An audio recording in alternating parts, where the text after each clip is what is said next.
Students अस्सलाम वालेकुम। मेरा नाम है अरसलान खान। स्टूडेंट्स पहले हमने पढ़ा था डोब्रिनस ट्राइड पढ़ा था, पीरियोडिक क्लासिफिकेशन का फर्स्ट लेक्चर था और आज हम पढ़ेंगे सेकंड लेक्चर पीरियोडिक क्लासिफिकेशन का, न्यूलैंड्स लॉ ऑफ ऑक्टेव्स। एक दूसरा अटेम्प्ट था जो न्यूलैंड ने दिया था, यानी कि उसने जो इस पे स्ट्रगल की 1864 से लेकर 1869 से तक, यानी कि इसने स्ट्रगल की और एक ला दिया। इसका जो लॉ था वो यानी कि एटॉमिक मास पे यानी कि था, यानी कि सिमिलर प्रॉपर्टीज होंगी लेकिन डिपेंड करेंगी एटॉमिक मास पे सेम ही, यानी कि डोब्रिनस ने कहा था कि जो उसकी क्लासिफिकेशन थी वो थी on the basis of chemical properties and also on the atomic mass. तो ये भी सेम है, लेकिन इसका जो ख्याल था, इसका यानी कि जो विजन था वो म्यूजिक पे था। यानी कि म्यूजिक आप भी सुनते हैं, सारे गामा पादानी सा गा, यानी कि ये सुनते हैं कि सारे गामा पादानी सा। लास्ट में आपने क्या किया, फर्स्ट में शुरुआत की सा से और लास्ट में भी सा पे ही आए, यानी कि सारे गामा पादानी सा। जैसे कि नुसरत फतेह अली खान साहब को सुनते हैं, राहत फतेह अली खान साहब को सुनते हैं और यानी कि आबदा परवीन को सुनते हैं, वो कहते हैं सारे गामा पादानी सा गामा पादानी सा गा। लास्ट में यानी कि गा से शुरुआत हुई तो लास्ट में गा आया, यानी कि जो एवरी एट्थ यानी कि जो टर्म है इस म्यूजिक का वो रिजेम्बलेंस करता है फर्स्ट थे, या फर्स्ट जो होता है वो रिजेम्बलेंस करता है यानी कि एट्थ थे। तो ये भी इसने ऐसे किया, लेकिन according to the on the basis of atomic mass. तो यानी कि हम कह सकते हैं कि he arranged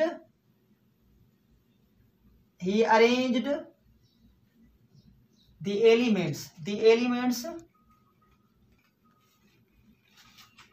in the order of ascending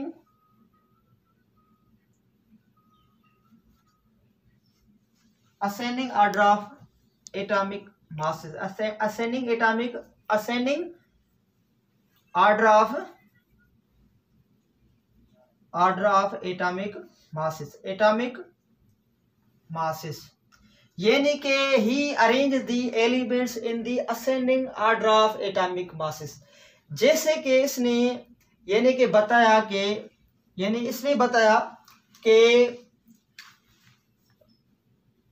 the every eighth element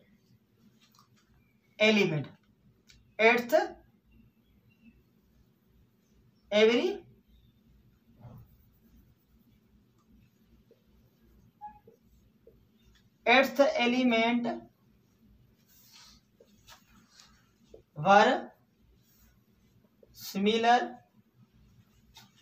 similar to first one, यानी कि were similar to first one, यानी कि इसने बताया कि the every eighth element were similar to first one. Similar किस में, यानी कि प्रॉपर्टीज में सिमिलर होगा टू दी फर्स्ट वन, जैसे कि सारे गामा पदा नी सा। ठीक है स्टूडेंट, तो यानी कि आप देखें the every eighth element were similar to, यानी कि were similar to first one. ठीक है स्टूडेंट, जैसे कि इसने असेंडिंग ऑर्डर में फर्स्ट पॉइंट, यानी कि असेंडिंग ऑर्डर में कैसे किया, lithium, beryllium, boron, carbon, nitrogen, oxygen और फ्लोरीन। ठीक है स्टूडेंट, तो ये सही। और फिर से क्या क्या, सोडियम,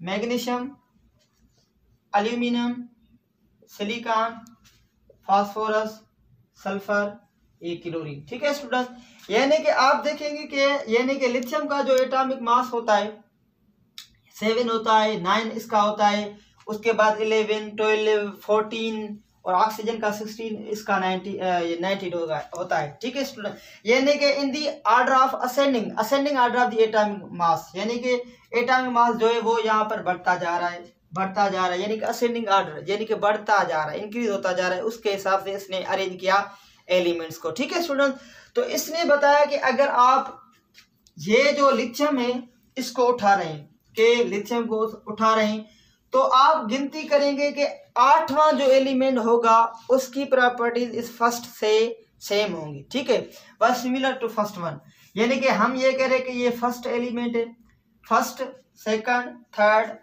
यानी कि सेकंड, थर्ड, फोर्थ, ये फिफ्थ, और ये सिक्स्थ, ये सेवेंथ, और ये एट्थ, और ये हो गया हमारा एट्थ। ठीक है, यानी कि ये सोडियम। तो यानी कि हम ये कह सकते हैं कि एवरी एट्थ एलिमेंट ये जो सोडियम है वर सिमिलर टू फर्स्ट वन। तो यहाँ पर फर्स्ट वन कौन सा है आप बताएं। फर्स्ट वन यहाँ पर जो है वो लिथियम है। यानी कि हम ये बता सकते हैं कि दी एवरी एट्थ एलिमेंट, जो ये एट्थ एलिमेंट है ये सिमिलरिटी रखता है यानी कि इस लिथियम से। किससे रख रहा है, यानी कि लिथियम से। यानी कि लिथियम और सोडियम की जो है वो यानी कि सिमिलरिटी है। आज भी देखिए, आज की पीरियड टेबल में ये ही सिमिलरिटी है। ठीक है स्टूडेंट, तो अभी अगर बेरिलियम को 1 कहेंगे, 1 मानेंगे, 1 यानी कि इसको 2 3 4 5 6 7 ये सोडियम और 8 यानी कि मैग्नीशियम होगा। यानी कि हम ये कह सकते हैं कि जो मैग्नीशियम है उसकी और इसकी यानी कि बेरिलियम की है अपने यानी कि पास रिजेम्बलेंस करते हैं केमिकल प्रॉपर्टीज में।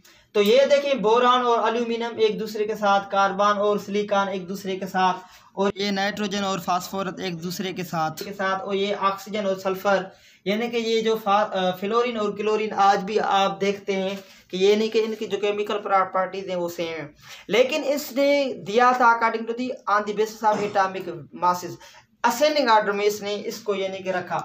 तो यानी कि अगर इसको उठाएं, फॉर सपोज ये मैंने कहा है, आपसे कहा कि यानी कि ये जो है, अब आप ऐसा करें कि बोरान को यानी कि हम मानते हैं, बोरान को यानी कि ये मानते हैं कि फर्स्ट एलिमेंट है। ठीक है, तो बोरान को देखते हैं, फर्स्ट ये बोरान है, कार्बन दूसरा है, थर्ड, फोर्थ, फिफ्थ, ये सिक्स्थ, ये सेवेंथ, और ये एट्थ। यानी कि जो एल्यूमिनियम है वो एट्थ है। यानी कि every eighth element resemblance to first one. हमने फर्स्ट किसको रखा था, बोरान को रखा था, और एट्थ हमारा कौन सा है, एल्यूमिनियम आ गया। यानी कि हम ये कह सकते हैं कि यानी कि ये बोरान रिजेम्बलेंस करता है एल्यूमिनियम से, या ये भी कह सकते हैं कि एल्यूमिनियम रिजेम्बलेंस रखता है बोरान से। यानी कि यहाँ से गिनती करें, अगर ये रिवर्स में जाए तभी भी ये जो बोरान होगा यानी कि ये बोरान जो होगा वो 8 पर आ जाएगा। अगर यहाँ से आ रहे हैं ऐसे करके, ऐसे आ रहे हैं, फिर भी एल्यूमिनियम जो है वो 8 पर है। यानी कि बोरान और एल्यूमिनियम की जो रिजेम्बलेंस है वो सेम है अकॉर्डिंग टू न्यूलैंड। और इसका ऑक्टेव नाम इसीलिए, ऑक्टेव यानी कि 8, ऑक्टेव यानी कि 8, यानी कि एवरी 8 एलिमेंट की जो प्रॉपर्टीज होंगी सिमिलर होंगी टू फर्स्ट वन, जो फर्स्ट वन होगा। ठीक है स्टूडेंट, आई होप कि ये बातें आपको यहाँ सारी समझ में आ गई होंगी। ठीक है स्टूडेंट, तो अभी चलते हैं हम जो है वो चलते हैं इसके एडवांटेजेस और डिसएडवांटेजेस के तरफ। ठीक है स्टूडेंट्स, तो स्टूडेंट्स यानी कि आपने देखा कमाल किसका देखा, सारेगामा पाधानीसा का देखा, यहाँ ये जो हमने एग्जाम्पल लिया उसका दिया। लेकिन ये बातें आज भी वैलिड हैं, कुछ ना कुछ वैलिड है, कुछ ना कुछ रिजेक्ट हैं। तब वाले दौर में देखें कि इतना इन्होंने काम किया जब किसी बंदे को यानी कि कोई चीज़ का पता नहीं होता था। ठीक है स्टूडेंट, तो अभी जो है एडवांटेजेस पढ़ेंगे सबसे पहले, यानी कि advantages of Newlands law of octaves. ठीक है स्टूडेंट, यानी कि इसकी जो है वो एडवांटेजेस पढ़ेंगे। एडवांटेजेस की जबरदस्त है। सबसे पहली जो एडवांटेज है वो ये है कि यानी कि he arrange the elements into tabular form, यानी कि टेबल के फॉर्म में, टेबुलर फॉर्म, यानी कि he was arrange the elements into tabular form, यानी कि एक टेबुलर फॉर्म में यानी कि सीक्वेंस में चला रहा था, यानी कि एलिमेंट्स को उनको जो अरेंज कर रहा था on the basis of similar properties. ठीक है स्टूडेंट, यानी कि एक दूसरा भी काम हम लिख सकते हैं कि ये कह सकते हैं कि यानी कि this law provide classification of element, यानी कि provide basis for classification of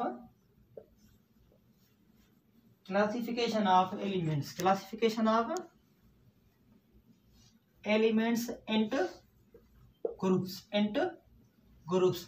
ये नहीं कि आप देखें कि इसने क्लासिफिकेशन जो दी एलिमेंट्स की, ये नहीं कि इनटू ग्रुप्स में हैविंग सिमिलर प्रॉपर्टीज, जिनकी सिमिलर प्रॉपर्टीज थी, यानी कि जिनकी सिमिलर प्रॉपर्टीज थी, यानी कि जिनकी जो सिमिलर प्रॉपर्टी थी उनको यानी कि ग्रुप्स में उसने अरेंज किया। ठीक है, this law provide basis for classification of element, यानी कि बेस इसने बनाया एलिमेंट्स को ग्रुप में हैविंग सिमिलर प्रॉपर्टीज। और दूसरी जो पहली पॉइंट थी, he was arrange the elements into tabular form, यानी कि ये दोनों बातें अच्छी थी कि टेबुलर फॉर्म भी होना चाहिए और अरेंज होने चाहिए इनटू ग्रुप्स में हैविंग सिमिलर प्रॉपर्टीज। लेकिन डिसएडवांटेजेस ये है कि डिसएडवांटेजेस क्या हैं, वो एक ही है, डिसएडवांटेजेस कि इसकी यानी कि एक बदकिस्मती हम कह सकते हैं कि उसके दौर में नोबेल एलिमेंट्स नहीं थे, यानी कि नोबेल गैसेस थी वो नहीं थे। यानी कि हम ये कह सकते हैं कि ये कह सकते हैं कि नोबेल गैसेस जो थी वो नहीं थी, यानी कि the noble gases were not discovered yet, यानी कि वो डिस्कवर्ड नहीं थी, इसीलिए यानी कि इसकी यानी कि है नोबेल गैसेस नहीं थी, यानी कि उनका जो टेबुलर फॉर्म था उसमें यानी कि गैप आ गया। तो गैप तो आ गया, लेकिन उसके बाद जो साइंटिस्ट आए उन्होंने जो काम किया तो इससे कुछ ना कुछ अच्छा था, लेकिन इसको यानी कि मिरर इमेज करके किया तो यानी कि वो वैलिड हो गई, और इसका यानी कि लॉन्ग फॉर्म में नहीं चला, यानी कि कुछ ना कुछ हेल्प कर रहा है दूसरे लोगों को, दूसरे जो साइंटिस्ट आ रहे थे उनको हेल्प कर रहा है, अच्छा है, सही है, हम इसको मानते हैं, लेकिन कुछ ना कुछ इसमें खामियां थी। और एंड अदर जो थी कि ऑल नॉन एलिमेंट्स, यानी कि 56 जो एलिमेंट थे, यानी कि 56 एलिमेंट, ऑल नॉन एलिमेंट 66 जो थे, were not arrange in Octave form, यानी कि ये जो था 56 एलिमेंट्स को अरेंज नहीं कर सका, ओनली यानी कि कैल्शियम तक आता है, बुक्स में आता है कि कैल्शियम तक, यानी कि इसकी जो सिमिलर प्रॉपर्टीज आ रही थी every 8 elements to first one, यानी कि कैल्शियम तक ये आ रही थी। जो हमने कुछ ना कुछ लिखा, यानी कि फ्लोरीन तक लिखा, और यानी कि जो हमने क्लोरीन तक लिखा, यानी कि उस पर आ रही थी, कैल्शियम तक आ रही थी। लेकिन आगे जो 56 एलिमेंट्स थे, ऑल नॉन एलिमेंट्स, उनके लिए ये नहीं बना सका, यानी कि कोई ऑक्टेव उनके लिए नहीं बना सका। ठीक है स्टूडेंट, यानी कि ये था आज का लेक्चर। आई होप कि आपको ये बातें समझ में आ गई होंगी। आप मेरे चैनल पे नए हैं तो मेरे चैनल को सब्सक्राइब करें और अपने दूसरे दोस्तों के साथ शेयर करें। तब तक अल्लाह हाफिज़।